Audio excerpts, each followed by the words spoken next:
Shadow work adalah sebuah istilah yang dipopulerkan oleh Carl Jung. Shadow itu sendiri adalah sesuatu bagian dari diri kita yang kita tolak, yang kemudian melekat dalam kepribadian kita. Nah, berikut adalah beberapa journal prompt atau pertanyaan yang akan membantu teman-teman untuk melakukan shadow working ini. Biasanya shadow working ini dilakukan selama kurang lebih 3 bulan, berturut-turut ya. Jadi setiap pertanyaan itu harus digunakan untuk beberapa hari, nggak cuma satu kali aja atau saat ini aja. Nanti teman-teman bisa balik lagi ke sini, pertanyaan kedua, ketiga, selanjutnya. Pertanyaannya itu sebenarnya banyak sekali, cuma aku akan bagikan di sini 5 aja. Jadi pertanyaan yang pertama itu adalah, aku akan membawa teman-teman ke masa kecil dari umur 0 sampai 7 tahun. Tulis 3 orang pengasuh kita dari umur itu tadi ya, 0 sampai 7 tahun. Misalnya neni, mama, papa. Kemudian kita tuliskan masing-masing 3 hal yang bagus dari mereka dan juga 3 hal yang kurang bagus dari mereka. Nah, setelah kita tahu sifat-sifat dari 3 pengasuh kita itu tadi, kemudian kita renungkan kembali. Apakah kita memiliki sifat-sifat itu? Kalau misalnya jawabannya ya, apakah itu mewakili diriku? Apakah aku akan mempertahankannya? Apakah aku akan selalu menjadi seperti itu? Misalnya jawabannya no, no, no, no. Kemudian kita tulis di kertas apa saja yang kita tidak mau dari sifat-sifat itu. Misalnya sifat yang buruknya itu takut sama tikus lah, atau mungkin suka marah-marah, kita tulis. Nah, ketika hal itu terjadi, kita harus aware, kita harus sadar bahwa oh iya, ini bukan aku. Jadi sebisa mungkin untuk tidak dilakukan kembali. Pokoknya intinya segala sesuatu itu kalau mau di-uninstall itu sebenarnya gampang guys. Yang penting kita tahu dulu apa masalahnya. Kalau kita udah tahu, kita udah pondering itu dipikir berulang-ulang di dalam diri kita sendiri, kita dialog dengan diri kita sendiri tentang hal itu, apakah aku mau apa enggak, ini aku apa bukan. Kalau misalnya nggak mau, ya sudah, dilepaskan lagi, kembalikan ke alam semesta. Itu energinya ya, kalau kita ngomongin secara energi yang terperangkap di dalam badan kita lepaskan, kita kembalikan. Nah, kalau itu berupa attitude atau kelakuan kita, sifat kita, ya kita harus mendisiplinkan diri kita sendiri untuk nyetop, biar nggak terulang lagi, Kebetulan aku nggak pernah swearing ya, aku merasa beruntung. Tapi banyak sekali orang yang misalnya swearing dengan hanya bermodalkan pengetahuan aja, terus disiplin untuk tidak melakukan hal itu lama-lama hilang kok. Nah, yang nomor 2, kita cari tahu ketakutan terbesar kita itu apa.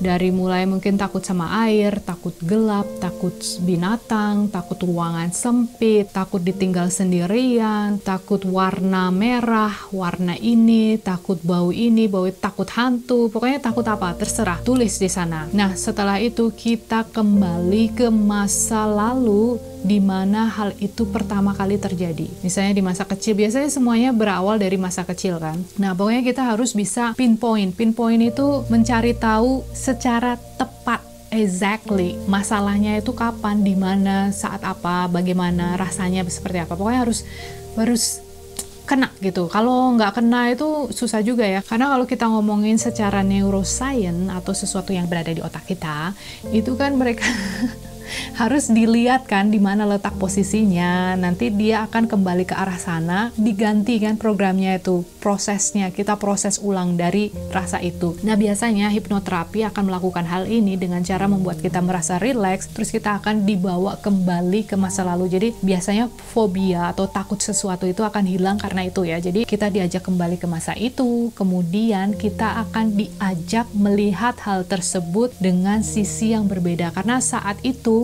kejadiannya kan kita masih kecil. Kalau kita masih kecil, anak-anak itu kan kita lebih ke egosentrik. Kita belum seperti kalau udah dewasa kan kita udah memiliki pemikiran yang berbeda ya sama anak kecil. Anak kecil kan segala sesuatunya itu aku karena aku yang melakukannya. Oh, semuanya cinta aku. Pokoknya egosentrik istilahnya kayak gitu. Jadi apapun yang terjadi saat itu, mereka suka menyalahkan dirinya sendiri. Padahal mungkin tidak ada hubungannya dengan si anak kecil itu gitu istilahnya.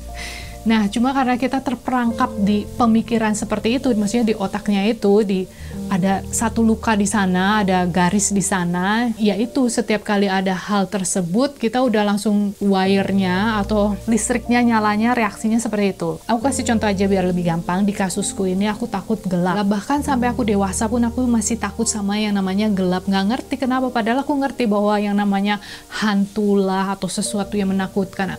Hantu itu memang ada, tapi dia tidak memiliki kekuatan untuk menyentuh aku, melukai aku. Pokoknya aku lebih kuat dari dia. Jadi secara logika, secara teori aku ngerti, tapi entah kenapa aku selalu takut sama gelap. Nah, akhirnya aku memutuskan untuk kembali lagi ya. Ini sumbernya tuh kapan sih? Apa sih masalahnya? Triggernya itu apa ya? Pencetusnya itu apa? Dari sana aku jadi teringat bahwa waktu kecil aku pernah berbuat sesuatu yang nakal. Namanya anak-anak kan biasanya nakal. Terus aku dikurung sama, aku nggak sebutin namanya, salah satu dari pengasuhku. Nah, dari kejadian itu aku mendapatkan 3 emosi yang terperangkap, yaitu penolakan, merasa diabaikan, dan merasa tak berdaya. Nah, aksi yang aku lakukan adalah aku kembali ke masa itu dengan pengertian seutuhnya bahwa apa yang dilakukan oleh pengasuhku itu bukan berdasarkan 3 emosi yang aku pikirkan itu tadi ya sebagai anak-anak di masa itu, tapi lebih ke karena yang namanya orang tua itu kan frustasi ngeliat anaknya nakal, atau mungkin apa yang aku lakukan itu membahayakan diriku sendiri. Jadi sebagai orang tua dia kadang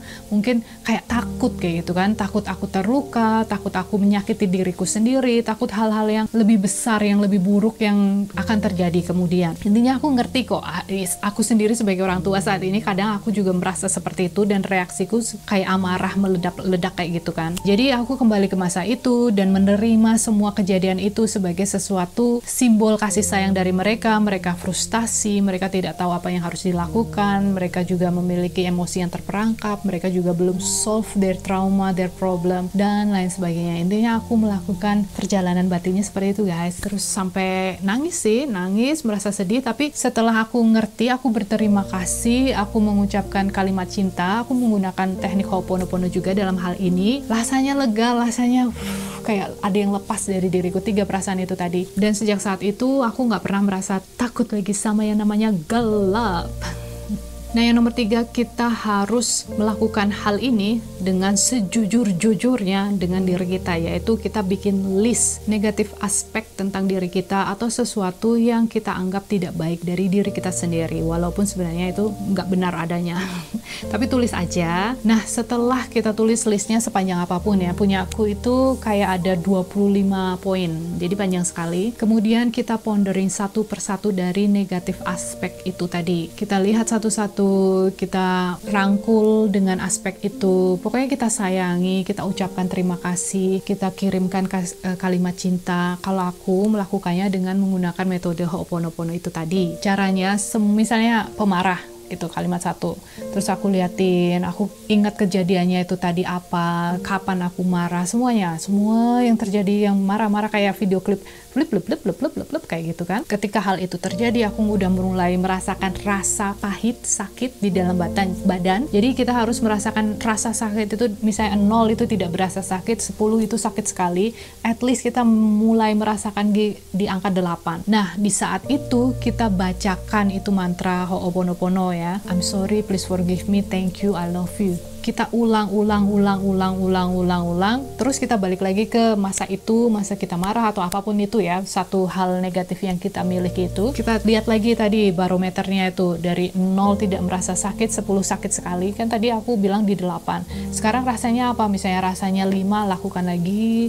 Makanya ini berhari-hari guys. Ini nggak cuma seminggu selesai gitu kan. Lama. Nah, kayak gitu. Nanti balik lagi, ulangi lagi. Kalau rasanya 3, lakukan lagi Ho'oponopono, ulang lagi misalnya sampai rasanya 0. Pokoknya semuanya itu harus netral. Netral itu kan tahu ya, kalau mobil kalau kita taruh di netral, mau digas kayak apapun itu ya nggak kemana-mana kan. Di rem juga cuma enjet di tempat, istilahnya nggak kemana-mana. Harus seperti itu. Jadi misalnya kalau kita bilang kamu pemarah, biasanya dulu itu nggak terima gitu kan, langsung what kayak gitu. Sekarang kamu pemarah, biasa aja, netral. Misalnya kamu tukang bohong dulu, enak aja, nggak bisa, aku nggak mau di blaming. Aku juga ada masalah seputar blame. Jadi kalau ada yang menyalahkan sedikit aja itu aku langsung tersinggung, nggak terima, nggak suka, langsung bete seharian. Nah sekarang kalau misalnya ada kasus seperti itu, walaupun aku dapat disalahkan segala,